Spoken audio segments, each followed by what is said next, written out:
힘차게 박수 치며 하나님을 찬양하기 원합니다. 다 같이 나의 왕, 나의 왕, 나의 주, 내 삶은 주 안에 있네. 나의 왕, 나의 주, 내 삶은 주를 높이네. 주 찬양합니다. 주 경배합니다. 내 마음 다하여 주께. 주 나의 친구 되시고 내 영원한 기쁨 되시네.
점점 이용하려 하네.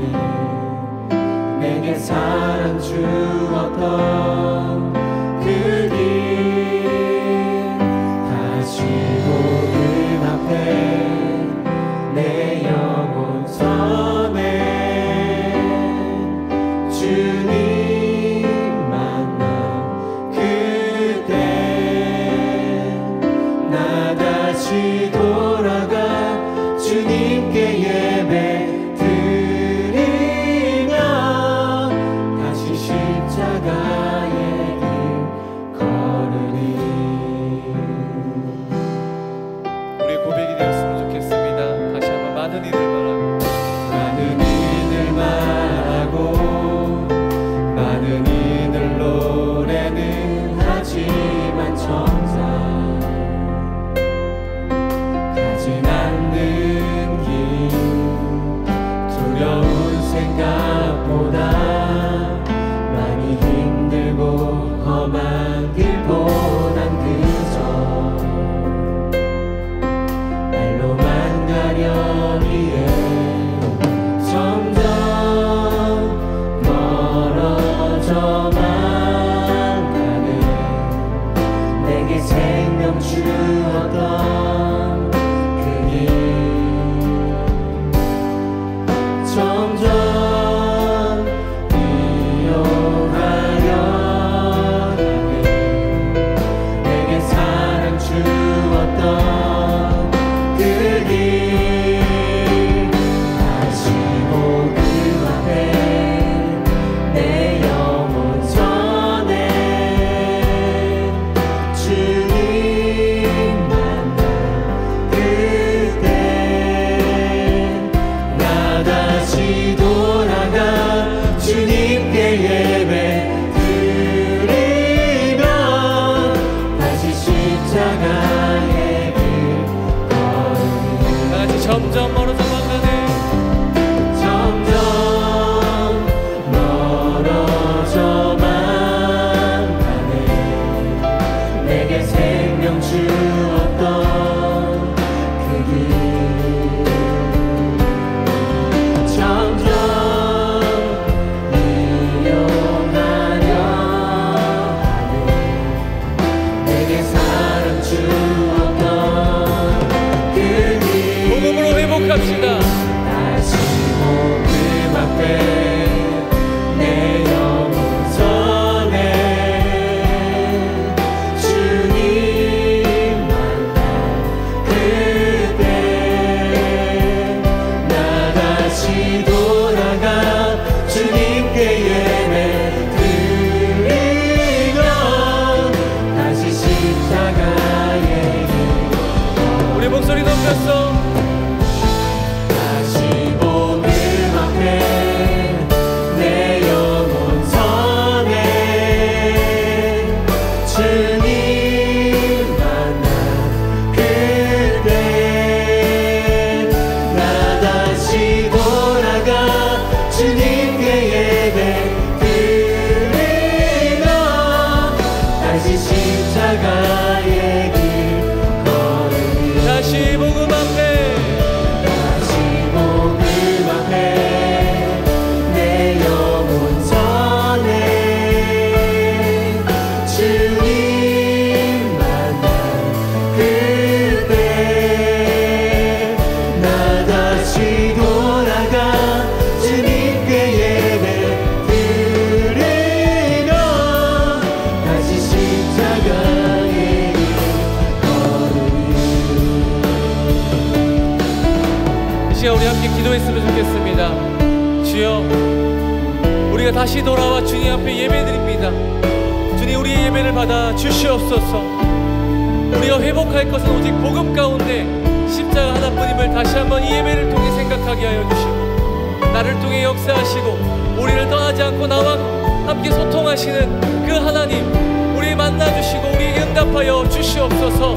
예배를 하여 말씀 전하신 목사님과 하여 다같이 이 시간 통성으로 함께 기도하며 나아가겠습니다. 함께 기도합니다. 주님, 우리를 붙들어 주시옵소서.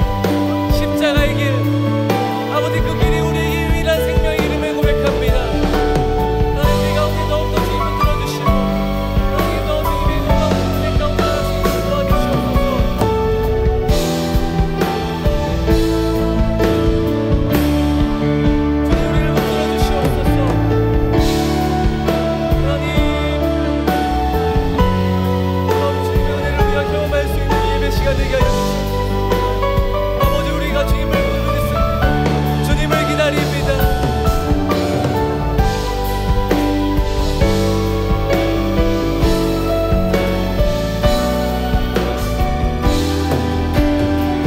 함께 찬양합니다. 다시 복음 앞에, 다시 복음 앞에 내 영혼 선해. 주님 만난 그때 나 다시 돌아가 주님께 예배 드리며 다시 십자가의 길 걸으리. 다시 복음 앞에 내 영혼 선해. 주님 만난 그때 나 다시 돌아가 주님께 예배 드리며 다시 십자가의 길 걸으리.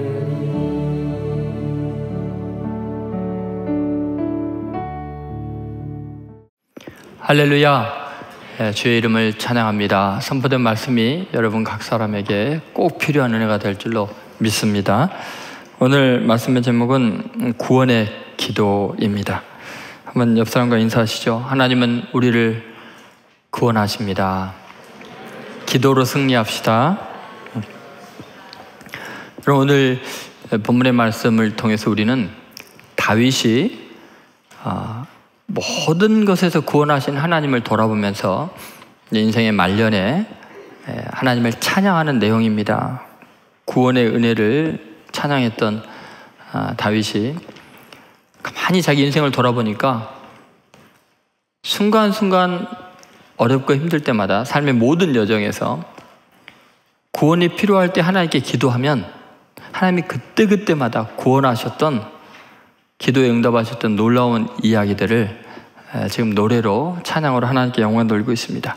우리 인생이 정말 하나님께 부르짖지 않고는 견딜 수 없는 두려운 상황에서 기도에 응답하시는 하나님을 만나게 되면 참 신기한 것은 내가 절망하고 아팠던 것이 오히려 놀랍게도 하나님을 향한 찬양의 제목으로 바뀐다는 거예요. 내가 너무나 힘들고 고통스러웠던 것이 하나님을 향한 노래로 변화되는 거예요. 그것이 다윗이 지금 압살롬의 그 반란을 평정하고 또 여러 가지 국가적인 그 기근의 큰 재앙을 극복하면서 하나님 앞에 고백하는 이 노래 속에 기도에 대한 하나님께 감사의 내용들이 나오고 있습니다. 자, 구원의 기도, 이것은 반드시 하나님이 응답하시고 역사하는 놀라운 하나님의 은혜이지요. 도대체 구원의 기도라는 것이 뭘까요? 첫 번째는 들으시는 은혜입니다. 한번 따라하세요. 들으시는 은혜. 여러분, 하나님은 놀랍게도 우리가 구원을 요청할 때 절대로 외면하지 않으시고 꼭 들으시는 놀라운 은혜를 베푸십니다. 환난 때 성전에서 친히 들으시고 하나님은 놀라운 은혜로 우리를 구원하십니다. 그래서 구원을 위한 간구는 하나님의 귀에 굉장히 생생하게, 간절하게 들려지는 것 같습니다. 우리가 어떤 어려운 일을 겪고 있을 때 누군가에게 내 어려운 형편을 이야기할 수 있는 대상이 있는 것만으로도 얼마나 행복한지 모릅니다. 여러분, 어렵고 힘들 때 정말 마음의 상처가 클 때 아무에게도 말할 사람이 없으면 사람이 정신이 이상해져요. 삶이 황폐화됩니다. 그런데 다행히 도울 힘이 없는 인생인데도 친구가 있어가지고 그 속에 있는 이야기를 다 하면은 내적인 치유가 일어나는 걸 경험하죠. 누구에게도 말할 대상이 없는 사람은 강아지를 키웁니다. 개한테라도 이야기를 해야 살아갈 수가 있죠.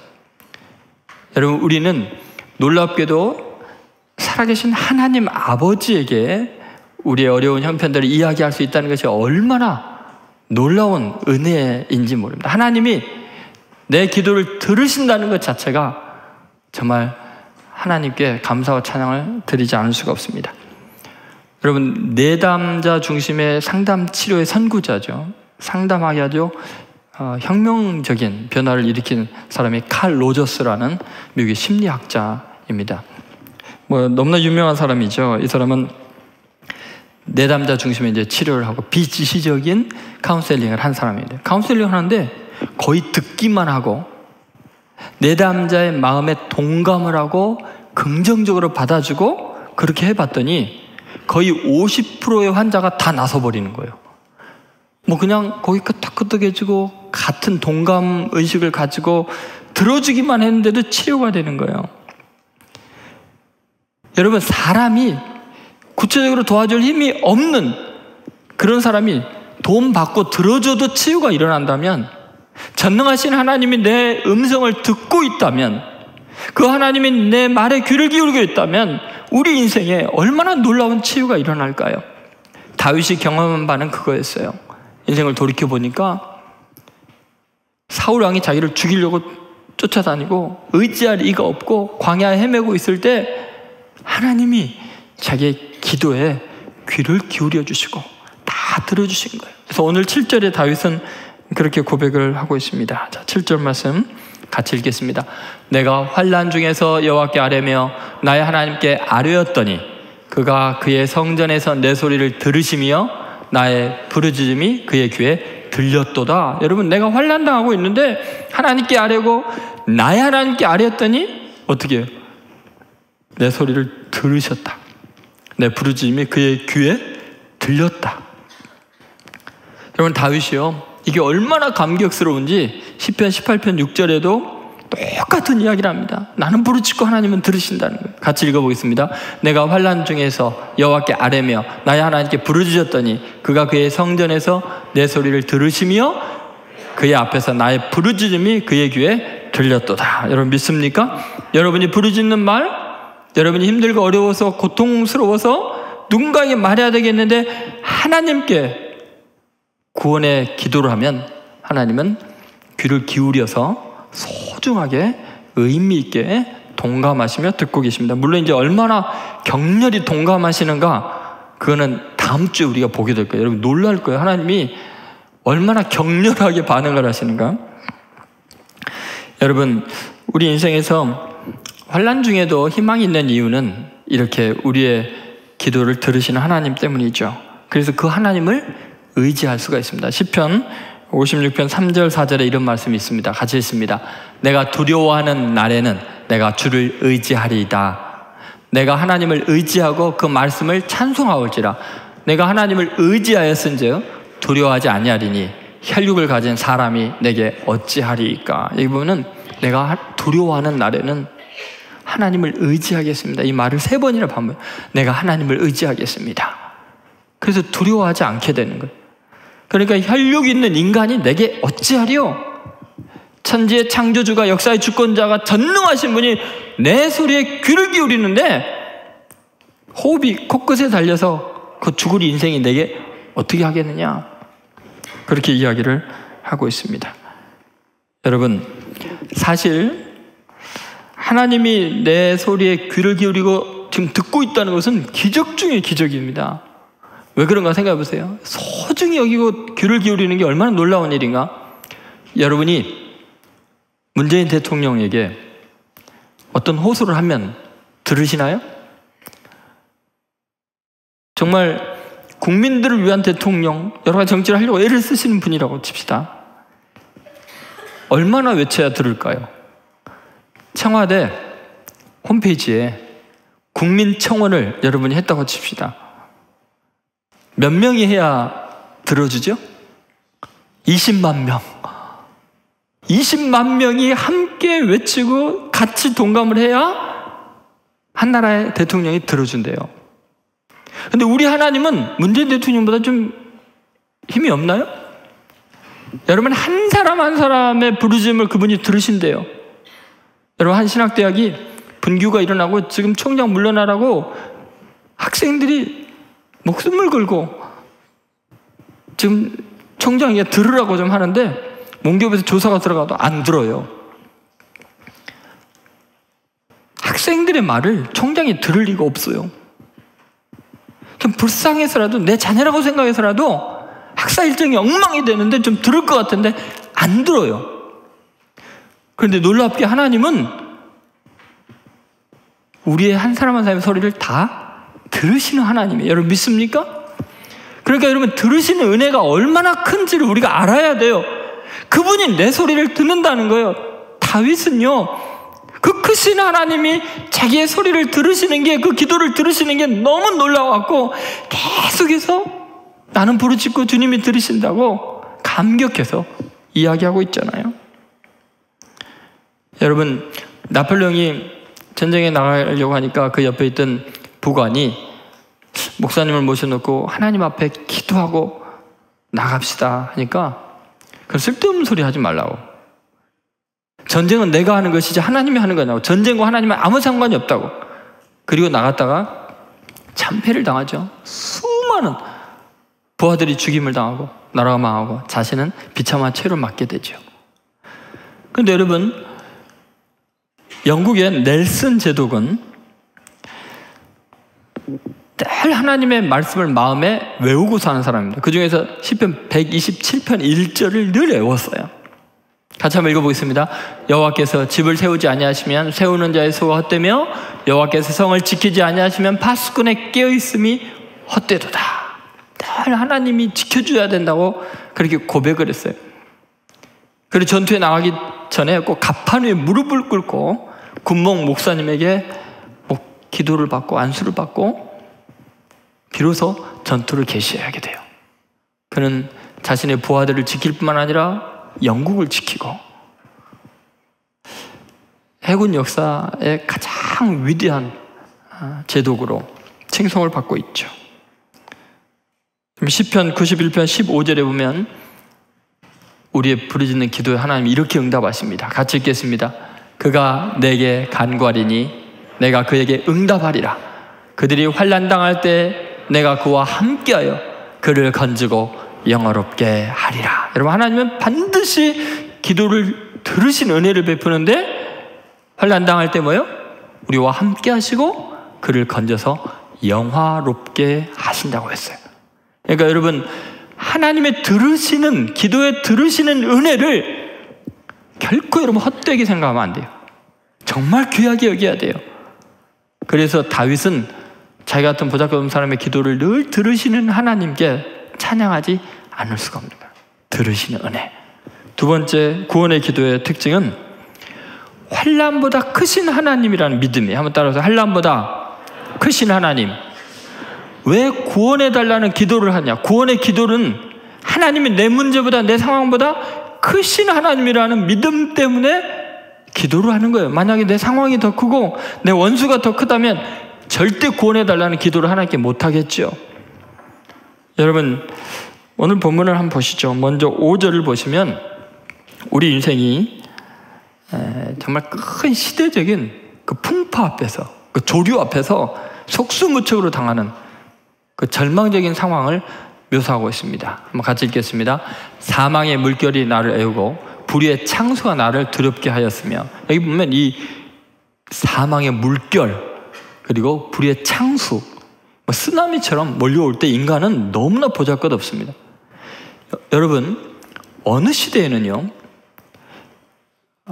공산주의 자유진영의 극단적인 대립 앞에서, 여러분, 우리가 지방이나 또 이번에 제주 4.3 사태에 대한 진상규명 이런 걸 보면요, 정치적인 하나 그냥 무서운 바람이 불어버리면요, 속수무책으로 그냥 쓸려가는 그 썩은 물고기처럼 비참하게 죽을 수밖에 없는 게 우리의 인생입니다. 여러분, 만약에 경제 공황이 오고 큰 기근이 오고 자연재해가 오면요, 그 사망의 물결 앞에서, 창수 앞에서 인간이라는 게 너무 미약합니다. 그럴 때는 아무리 궁구를 하고 노력을 해도 국가도 어떻게 살릴 수가 없습니다. 그때 역사를 주관하시는 그 하나님 앞에 부르짖어 기도하라는 거예요. 다윗은요, 사울이라는 그 왕이 군사를 거느리고 자기 하나 잡으려고 몰려올 때 마치 이 사망의 물결이, 불의의 창수가 자기에게 덮치는 것 같았어요. 피할 방법이 없잖아요. 살 길이 없잖아요. 그러나 구원의 하나님께 간구하면 하나님이 건져주신 줄을 믿었어요. 그 사울의 군사들보다, 기근이라는 큰 자연재보다 하나님이 더 크신 것을 믿었던 거지요. 여러분 또한 우리 인생에서 정말 지옥의 줄이 나를 올가매는 것처럼 꼼짝 못하려고 비참한 상황에 처할 수도 있습니다. 한번 6절을 보시죠. 이제 바다가 아니라 이제 땅에 대한 묘사예요. 같이 있습니다. 수월의 줄이 나를 두르고 사망의 올무가 내게 이르렀도다. 여러분, 우리 인생에서 때로는 나를 꽁꽁 묶는 지옥 줄 같은 그런 것이 있고, 마치 짐승이 올무에 탁 목이 걸려가지고 대롱대롱 그 철사줄에 매달려서 정말 눈이 튀어나오고 피가 터지는 그런 참혹한 모습으로 고통을 당할 때가 있습니다. 그런데 놀랍게 거기서 구원하실 분은 하나님밖에 없다는 거죠. 더구나 인류 최악의 원수인 사망의 줄이 나를 묶었을 때도 거기서 구원하실 분은 생명의 주님 하나님밖에 없는 거죠. 결국 우리는 어떤 상황에서도 하나님이 모든 상황보다 크신 분인 걸 믿어야 됩니다. 내가 겪고 있는 모든 문제보다도 하나님의 권능은 더 커서 능히 문제를 해결할 뿐만 아니라 내게 복을 주신 분으로 믿는다면 구원을 위한 기도를 결코 포기하지 않게 될 것입니다. 그럼 어떤 상황에서도 포기하지 마십시오. 하나님은 내 문제보다 더 크신 분입니다. 한번 따라해보세요. 하나님은 내 상황보다 더 크신 분입니다. 다윗은 그랬어요. 골리앗을 직면했을 때 소년이에요. 왕도 그 모든 군사들도 다 두려워 떨고 있고 절망이 가득할 때 다윗은 골리앗보다 더 크신 하나님을 바라봤어요. 사람들은 골리앗 신드롬에 걸려가지고 그 앞에서 하나님을 잃어버렸어요. 신앙의 세계를 완전히 망각했어요. 믿음의 상상력을 다 포기했어요. 다윗은 그 골리앗보다 훨씬 크신 하나님을 바라보니까 만군의 여호와 이름으로 나아가면서 승리할 수 있었어요. 지금 죽을 날에 가까우면서 다윗이 과거를 생각해 보니까 그 어떤 대적도 하나님보다 큰 존재는 없었어요. 하나님께 기도하면 그 모든 것들이 하나님의 능력 앞에서 아무 문제가 안 되는 것을 경험했죠. 여러분, 하나님은 역사의 주인이십니다. 생사화복을 주관하시는 절대자이십니다. 사도 바울은 이걸 경험했어요. 자기 자신의 과거의 큰 실수, 스데반을 돌로 쳐 죽이고 예수님을 대적했던 큰 죄악마저도, 그리고 세상의 어떤 권세자들도 하나님의 사랑에서 자기를 끊을 수 없다는 확신이 있었죠. 그래서 로마서 8장 38절 39절에 이렇게 말하고 있습니다. 내가 확신하노니 사망이나 생명이나 천사들이나 권세자들이나 현재일이나 장래일이나 능력이나 높음이나 깊음이나 다른 어떤 피조물이라도 우리를 우리 주 그리스도 예수 안에 있는 하나님의 사랑에서 끊을 수 없으리라. 이게 무슨 말이에요? 물리적인 세계와 영적인 세계, 그 모든 세계 속에서 하나님이 가장 큰 분이기 때문에 그분이 나를 향한 사랑에서 나를 제외시킬 수 없다는 거예요. 그렇기 때문에 우리는 구원의 하나님께 기도할 수 있습니다. 여러분, 꼭 하나님의 크심을 믿음으로 어떤 상황에서도 하나님께 간절히 구하여서 하나님께 영광을 돌리는 귀한 성도들 되시기를 주 이름으로 소원합니다. 세 번째, 구원의 기도라는 것은 미천한 자를 향한 사랑 때문에 기도할 수 있다는 거예요. 한번 따라해보세요. 미천한 자를 향한 사랑. 여러분, 지금 다윗이 자기 자신이 얼마나 미천한 존재가 되는지, 가장 비참한 상황인 것을 고스란히 묘사하죠. 예를 들어서 다시 한번 5절을 보시면 지금 다윗이 얼마나 처참한 상황인가를 보여줍니다. 같이 있습니다. 사망의 물결이 나를 애우고 불의의 창수가 나를 두렵게 하였으며. 여러분, 이게 어떤 모습인가? 여러분, 지금 홍수가 나서 거기 곤두박질 찾으면서 휩쓸려 내려가는 모습이에요. 저는 어렸을 때 홍수를 많이 경험했거든요. 그래서 어떨 때는, 아주 어렸을 때는 시골에서 뚝이 넘쳐가지고 지붕까지 다 물이 잠기니까 교회 종탑 위로 올라가서 마을 사람들이 살려달라고 막 울부짖었던 어렸을 때 그런 경험도 생각이 나요. 그리고 초등학교 때는 한강에 이제 막 거의 넘치기 직전에 홍수가 돼서 다 난리가 났을 때 며칠 지나면 홍수가 이제 좀 가라앉거든요. 그러면 이제 위험이 거쳐지면 한강 다리 위에서 이렇게 밑에 물결, 거센 물결을 쳐다보잖아요. 그러면 진흙탕이 막 여러 가지 물건을 막 휩쓸고 위로부터 어마어마하게 빠른 속도로 내려오죠. 뭐 조그만 집들도 떠내려오고, 돼지가 그냥 물을 너무 많이 먹었고 꼴꼴거리면서 뭐 지붕에서 울면서 떠내놓은 걸 보면 얼마나 흉한지 몰라요. 뭐 닭 같은 거 뭐 온갖 오물들이 범벅이 돼갖고 이것저것 막 옷까지도 떠내려오는데, 그 몰골이라는 것은 참혹합니다. 막 진흙으로 엉망이 돼 있고요. 너무너무 지저분하죠. 지금 다윗이 이 세파에 시달리고 너무나 큰 공격을 받고 절망 가운데 처할 때는 이 불의의 창수에 휩쓸려 떠내려가는 자신의 모습을 보여줍니다. 너무나 미천한 거예요. 천한 모습이죠. 그것을 지금 고백하고 있습니다. 여러분, 다윗은 또한 올무에 걸린 짐승처럼 자기를 표현하죠. 6절에 다시 한번 보시면, 수월의 줄이 나를 두르고 사망의 올무가 내게 이르렀도다.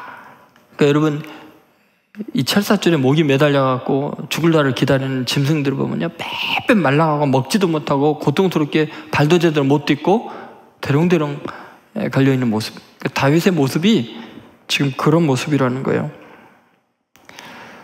그런데 여러분, 다윗은 그렇게 비천한 자인데도 불구하고 하나님은 아주 고결한 자인 것처럼 그를 귀히 여기고 그의 부르짖음에 귀를 기울이고 있다고 지금 고백하고 있는 것입니다. 여러분, 보통 우리들이 누군가에게 부탁을 받을 때 부탁하는 사람이 고귀한 사람이고 높은 사람이고 힘 있는 사람이고 재력가라면 어떻게든지 그 부탁을 들어주려고 애를 쓰죠. 그런데 내게 부탁하는 사람이 너무 미미한 존재이고 아무 의미가 없을 때는 뭐 들어주고 싶을 땐 들어주고 귀찮으면 안 들어주겠죠. 우리는 그런 대우를 해왔고 그런 대접을 여러 번 받아놔서 하나님 앞에 기도할 때 자기 자신을 체크하는 경향이 있습니다. 내가 지금 이렇게 부르짖어 기도하면 하나님이 나를 귀히 여기실까? 내가 하나님 앞에 잘 살았던가? 내가 깨끗하고 온전한가? 내가 의로운가? 내가 교회를 열심히 했던가?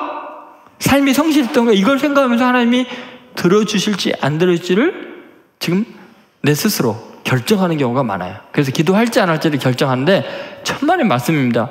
성경의 하나님, 다윗의 하나님은 가장 미천한 자의 기도도 세상에서 가장 존귀한 자의 기도와 다를 바 없이 대해주죠. 예수님은 불쌍한 과부의 기도를 외면하지 않으시죠? 예수님은 나병 환자가 저만치도 다윗의 자손 예수님 나를 불쌍히 여기달라는데 가까이 가셔서 몸에 손을 대시면서 내가 원하오니 깨끗한 받으라 하시죠. 시각장애인 거지가 부르짖으니까 그를 데리고 오라. 무엇을 원하느냐 하시죠. 여러분, 우리 주님은요, 우리들이 생각한 것과 다르게 아무리 미천한 자일지라도 그의 부르짖음만은 결코 외면하지 못하는 분이세요. 다윗은요, 자기 자신이 얼마나 미천한지 이런 이야기를 자주 했어요. 나는 죽은 개와 같습니다. 얼마나 멸시천대를 받으면 그럴까요? 나는 벼룩과 같습니다. 그런데 신기하게 그 벼룩과 같은 죽은 개와 같은 다윗의 기도를 하나님이 응답하셔서 그를 존귀한 왕 중의 왕으로 그를 세워주시잖아요. 구원하실 뿐만 아니라 영화롭게 해주시죠. 여러분, 그래서 기도라는 게 뭐냐면요, 기독교의 기도는 자기의 공로를 의지해서 하는 기도가 아니에요. 은혜를 의지하는 거죠. 그래서 놀랍게도 기도는 자신의 부적합함과 하나님의 완전하심, 그것을 조화시키는 거예요. 아무리 내가 하나님 앞에 보잘것 없는 존재여도 하나님은 여전히 나를 사랑하신다, 내 기도에는 귀를 기울이신다는 믿음의 고백이죠. 여러분, 생각해 보세요. 밧세바에 범죄한 이후에 그 죄를 은폐하기 위해서 살인까지 저질렀어요. 그 정도 되면 그런 인간의 기도는 하나님이 안 들으실 것 같잖아요. 그런데 시편 51편을 보면 그 지경에서도, 그 미천한 그 악한 자리에서도 하나님 앞에 통곡을 하며 기도하니 하나님이 응답해 주시잖아요. 용서하시고 구원하시잖아요. 여러분, 하나님은 적어도 우리의 구원을 위한 간구만은 외면하지 않는 분이세요. 예를 들어서 아브라함이 나이가 많았을 때 사라가, 그 부인이 아기를 못 낳으니까 사라가 기다리다가 못 참고 자기의 몸종인 하갈을 아브라함에게 줘서 자식을 얻죠. 그런데 여러분, 이 하갈은 노예이고 이집트 노예예요. 이집트에서 사온 노예예요. 그런데 하갈에게 이제 아이가 생기게 되고 이스마엘, 아브라함의 첫 아들이 태어나죠. 그랬더니 이 태생이 천한 사람이라 그랬는지 어떤지 모르겠지만 애를 가진 다음부터서 자기의 주인인 사라를 멸시하고 조롱하고 무례하게 구는 거예요. 사라가 아브라함에게 가서 몇 번이나 내가 이렇게 억울한 일을 당한 건 당신 때문이다 이야기하죠. 물론 사라가 자기가 하라는 대로 아브라함을 했을 뿐인데 원망을 이제 아브라함에게 하죠. 늘 여자는 그래요. 그런데 어쨌든 생각해 보세요. 나중에 이스마엘이 자라니까 이삭이 태어나는데 그 이삭을 이 이스마엘이 괴롭히는 거예요. 그 조그만 애를 이제 막 사춘기 애가 죄받고 괴롭히고 이러니까 이제 더 이상 사라가 참을 수가 없어요. 아브라함에게 이제 막 대놓고 이제 대드는 거예요. 사라는 생전 그러지 않은 사람인데 자기 자식이 당하니까 못 참는 거예요. 자기 멸시도 못 견디겠고. 아브라함이요, 이스마엘이 자기 큰 아들이잖아요. 자기 아들이잖아요. 어떻게 내쫓으면 사막에서 죽는데 잠을 못 자고 괴로워하고 이러지도 저러지도 못하니까 하나님께서 나타나셔서 네 여종과 그 아이를 내보내라. 하갈은요 하루아침에 쫓겨나요. 아무도 그를 생각해주는 돌볼 사람이 없어요. 비천한 노예 몸종이에요. 아이를 데리고 나가는데 사막에서 며칠은 견뎠지만 결국은 탈진해서 거의 죽게 돼. 애가 헉헉거리고 숨이 넘어가기 직전이 차마 자기 아들 죽는 걸 보지 못하고 멀리 떨어져서 통곡을 하면서 울어요. 누구한테 의지할, 도움을 청할 그런 사람이 없어요. 그냥 끝없는 광야예요. 그리고 하나님께서 나타나셔서 하갈아, 너가 왜 우느냐? 이렇게 이렇습니다. 내가 너 눈물을, 너의 부르짖는 소리를, 저 아이의 소리를 들었다. 내가 저 아이를 살려줄 뿐만 아니라 세계 어떤 민족도 당하지 못할 만한 강한 민족으로, 민족의 조상으로 키울 테니까 염려하지 말아라. 그래서 아랍 민족이 생긴 거예요. 지금 아랍 민족이 얼마나 강합니까? 하나님이 쫓아낼 걸 허락했으면서도 하나님은 그렇게 미천한 여인, 버려진 그 아이의 기도의 외침을 외면할 수 없는 분이에요. 그리고 세상이 감당할 수 없는 훌륭한 민족을 그 부르짖음을 통해서 허락하시죠. 여러분, 하나님은 우리가 어떤 자리에 있든, 심지어 하나님에게 쫓겨난 자일지라도 우리가 구원의 요청을 하고 기도를 하면 그 기도만은 외면하지 못하는 분이세요. 여러분 믿습니까? 시편 119편 169절에 이런 말씀이 있습니다. 같이 읽겠습니다. 여호와여, 나의 부르짖음이 주의 앞에 이르게 하시고 주의 말씀대로 나를 깨닫게 하소서. 여러분, 우리 성도들이 꼭 깨달아야 될 게 뭐냐면, 기도한다는 것은 하나님의 크심과 나의 초라함에도 불구하고 하나님은 응답한다는 진리예요. 여호와의 나의 부르짖음이 주의 앞에 이르게 하시고, 이 믿음이에요. 기도는 내가 아무리 미천해도 크신 하나님이 내게 관심을 기울일 수밖에 없게 만드는 기적 같은 일이에요. 기도처럼 놀라운 일은 없는 거예요. 여러분, 아무도 도울 자가 없을 때 하나님께 기도하면 그 하나님이 나의 돕는 자가 되십니다. 시편 40편 1절에 이런 말씀이 있어요. 같이 읽겠습니다. 내가 여호와를 기다리고 기다렸더니 귀를 기울이사 나의 부르짖음을 들으셨다. 여러분, 아무리 인생 기다려도요, 돈 안 주기로 딱 결심하면요, 아무도 도와주지 않습니다. 그런데 우리는 하나님을 기다리면 하나님이 귀를 기울여서 나의 부르짖음을 들으시는 줄로 믿습니다. 어떤 형편이든지 요청하기를 하나님은 지금 기다리고 있습니다. 구하라, 찾으라, 두드리라. 이런 대상이 어디 있어요? 끊임없이 하나님은 우리가 기도하기를 요청하십니다. 예를 들어서 삼손이요, 블레셋 사람들이 쳐들어오니까 혼자서 지금 막아야 돼요. 그 나귀 턱뼈를 가지고 1000명을 하루 종일 싸워서 쳐서 무너뜨립니다. 근데 여러분 생각해 보세요. 한 사람이 1000명을 싸우면은 온몸이 완전히 탈진 상태가 되는 거예요. 땀이 얼마나 비오듯이 쏟아요. 하루 종일 1000명을 상대해 싸우는데 완전히 탈수가 되어서 삶이 쭉 뻗어서 거의 죽을 지경이 됐어요. 그랬더니 하나님께서 불쌍히 여기셨어요. 그가 절규하는 소리를 들으시고 땅에 우묵한 곳을 터뜨려갖고 샘이 솟아나게 해요. 그 내용이 사사기 15장 19절에 나와 있습니다. 자, 같이 읽겠습니다. 하나님이 레이에서 한 우묵한 곳을 터뜨리시니 거기서 물이 솟아나오는지라 삼손이 그것을 마시고 정신이 회복되어 소생하니 그러므로 그 샘 이름을 엔학고레라 불렀으며 그 샘이 오늘까지 레이에 있더라. 이 엔학고레라는 말의 뜻은 부르짖는 자의 샘이라는 뜻이에요. 여러분, 우리가 완전히 탈진이 되어서 우리의 생명이 꺼져갈 때도 하나님께 부르짖으면 하나님께서 샘을 터뜨려서 우리를 소생하게 할 줄로 믿습니다.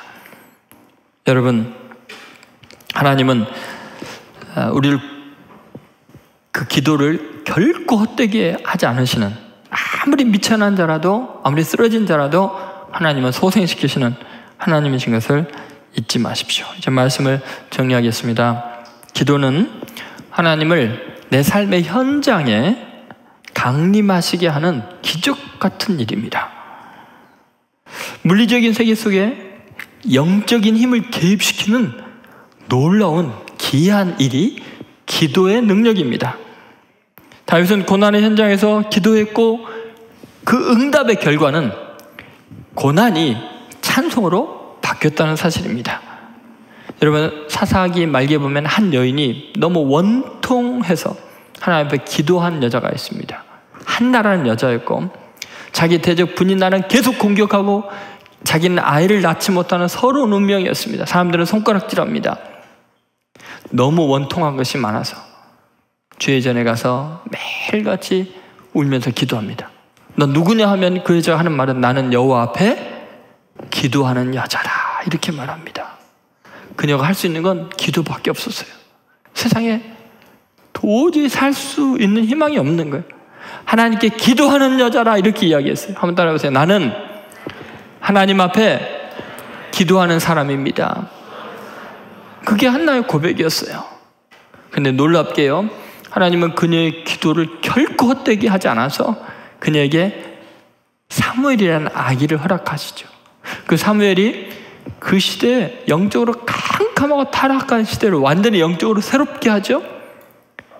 그리고 그 사무엘을 통해서 다윗이 왕위로 임명이 되죠. 그 사무엘을 통해서 하나님의 나라가 그 어두운 시대에 열리기 시작합니다. 한 여인의 절망이, 원통한 것이 많았던 그녀의 인생이 기도를 만나니까 영통한 것이 되고 그 시대에 영안이 열리고 하나님의 나라가 이 땅 가운데 이루어지는 위대한 인물로 그녀의 절망이 바뀌게 되는 거죠. 그래서 사무엘상 1장에 그 절망이 있는데 사무엘상 2장에서 한나가 하나님을 찬양하는 내용으로 가득합니다. 왜요?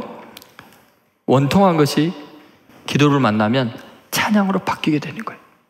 다윗이 자기 인생을 돌이켜보니까 고비고비마다 너무나 서러운 것 많고 비참한 것 많았지만 그때마다 나의 하나님께 부르짖었더니 하나님의 귀를 기울이시고 응답하시고 영화롭게 하신 것을 고백하지 않을 수가 없는 거예요. 삶을 정리하면서 이 기도의 비밀, 이 기도의 능력에 대해서 고백하지 않을 수가 없었던 거예요. 여러분, 우리는 기도가 삶의 절망에서 놀랍게도 하나님의 영광을 드러내는 승리의 찬양으로 우리 인생을 바꾼다는 것을 결코 잊어서는 안 됩니다. 20세기 미국의 교회의 가장 위대한 사역을 했던 사람이 로버트 슐러 목사님이죠. 얼마 전에 소천하셨었는데 그분이 한참 목회를 성공적으로 잘하고 있을 때 자기의 딸인 고등학생 캐롤 17살 아이가 교통사고를 당하는데 결국은 하반신을 절단하게 돼요. 이 아이가 17살에 한참 때 다리를 이제 보조기구를 차고 쩔뚝거리면서 이제 걷는 인생으로 바뀌게 되죠. 너무나 불쌍하고 안타깝고 절망적인 상황이었어요. 이 아이를 위로하기 위해서 태평양 그 인근에서 큰 배를 이제 타고 크루즈 여행을 이제 가족과 함께 가게 됩니다. 근데 그 크루즈 여행을 하는데 굉장한 집안 사람들이 그 여행에 합류하고 있으니까 그날 저녁에 각각 자기 가족들을 소개하고 또 그 가족의 장기자랑을 하는 그런 시간이었어요. 그 순서가 되어서 로버트 슐러 목사님 가족 순서가 되었습니다. 그때 17살 난 금발의 소녀 캐롤이 앞으로 나갔습니다. 클러치를 딛고 다리를 쩔뚝거리면서 그 무대 앞으로 나가니까 갑자기 그 분위기가 가라앉고 안타까움과 탄식의 소리들이 조금씩 들렸습니다. 그때 캐롤은 담대하면서도 또랑또랑하게 이렇게 말합니다. 여러분, 내가 어떻게 걷느냐는 문제가 아닙니다. 내가 누구와 함께 걷느냐가 더 중요합니다. 그리고는 그녀가 그 작은 입을 열어서 조용하게 찬양을 합니다. 저 장미꽃 위에 있을 아직 맺혀 있는 그때 귀에 은은히 소리 들리니 주 음성 분명하다. 주가 나와 함께 동행을 하면서 나를 친구 삼으셨네. 우리 서로 받은 그 기쁨은 알 사람이 없도다. 여러분, 우리 인생에 절망이 올 때 다윗은 그렇게 이야기하는 거예요. 주님 앞에 아뢰면 주님과 서로 주고받는 그 기쁨을 누가 알겠냐는 거예요. 다윗은 시편 23편 4절에 우리 인생이 사망의 음침한 골짜기를 걷는 것 같을 때 꼭 기억해야 될 것을 알려주고 있습니다. 같이 읽겠습니다. 내가 사망의 음침한 골짜기로 다닐지라도 해를 두려워하지 않을 것은 주께서 나와 함께 하심이라. 주의 지팡이와 막대기가 나를 안위하시나이다. 여러분, 어떤 위기가 와도요, 우리 하나님께 부르짖어 기도하면 주께서 나와 함께 하시고 지켜주시고 영화롭게 하실 줄로 믿습니다. 다시 기도의 사람으로 거듭나십시오. 이렇게 놀랍고 가장 큰 은혜인 기도의 특권을 다시 붙잡으십시오. 우리가 부활주일에 주님의 간곡한 부탁이 뭐예요? 기다리라고. 위로부터의 능력이 입혀질 때까지 기다리라고. 그래서 사도들은 전심으로 기도하며 기다렸고 그들의 절망적인 상황이 위대한 기독교 역사를 일으키는 부흥의 불씨가 되었습니다. 여러분, 삶의 형편이 어떻든 구원의 기도를 포기하지 마십시오. 다시 새벽을 깨우고 다시 내가 정심에 기도하고 저녁에 기도하고 기도로 가득한 삶, 그래서 하나님이 나를 구원하시고 영화롭게 하시는 것을 경험하기를 원합니다. 이 시대가 힘들고 어려울지라도 이 민족이 다시 기도하면, 다시 삼천리 방방 곳곳에 기도의 불길이 일어나면 하나님의 귀한 구원의 역사가, 놀라운 은혜가, 또 부흥의 역사가 일어날 줄로 믿습니다. 기도하겠습니다. 이 시간에 하나님 앞에 여러분 간절히 기도하십시오. 어쩌면 우리는 들으시는 은혜를 너무 잊고 살았습니다. 아무도 내 형편 모른다고, 내 말에 귀를 기울여 들어주는 이 없다고 외롭다고 했지만 하나님은 우리가 부르짖기를 기도하기를 귀를 쫑긋 하시고 기다리고 계셨습니다. 하나님을 외면했던 죄를 회개해야 합니다. 하나님은 내가 처한 상황보다, 내 모든 문제보다, 내 아픔이나 절망보다 크신 하나님인데 우리는 너무 하나님을 과소평가했습니다. 아무리 사망의 물결이 나를 휘감아도, 사망의 올무가 나를 묶고 있어도 내 하나님은 다 끊어버리고 구원할 수 있는 능력이 있는 줄로 믿습니다. 역사의 주권자이신 주님, 천지를 창조하신 그 주님이 구원하기를 기다리고 계십니다. 부르짖으라고. 내가 너무나 미천해도, 내가 사람들에게 멸시 천대를 받는 존재에도 하나님은 내 기도를 외면하지 않습니다. 가장 소중하게 여기시고 그 기도를 통해 능력 행하기를 원하십니다. 하나님 아버지, 제가 사람을 찾지 아니하고 내 힘을 의지하지 아니하고 다시 기도의 무릎을 꿇겠습니다. 다시 뜨겁게 기도하겠습니다. 하나님, 내 부르짖는 기도에 응답하시고 하나님 귀한 일을 행하시고 영광받아 주시옵소서. 같이 우리 통성으로 기도하겠습니다. 하나님 아버지, 다시 구원의 기도에 힘을 다하는 저희들이 되게 해주시옵소서. 하나님 아버지, 당신의 사랑하는 자녀들을 한 사람 한 사람 붙잡아 주시옵소서. 전심으로 다시 한번 부르짖어 기도할 수 있도록 하나님, 우리에게 기도의 영을 부어주시고 하나님, 우리의 젊은이들에게 기도의 꿈을 주시고 믿음을 주시기를 원합니다. 주님을 갈망하게 하여 주시고, 주님, 아무리 미약해도, 아무리 위중해도, 아무리 힘겨워도 내 하나님께 부르짖어 기도할 수 있는 믿음을 주시기를 원합니다. 지금은 하나님 보좌 우편에서 우리를 위하여 지금도 간구하시는 예수 그리스도의 은혜와 주의 전에서 귀를 기울이시고 우리의 부르짖는 기도에 응답하시는 하나님 아버지의 극진하신 사랑과 우리의 기도를 온전케 하시는 성령의 감동, 감화, 교통하심이 남은 생에 어떤 시련과 환난 속에서도 기도로 승리하겠노라고 결단하는 하나님의 아들, 딸들 머리 위에, 한국교회와 이민족 위에 지금으로부터 영원히 함께 하시기를 간절히 축원하옵나이다. 아멘.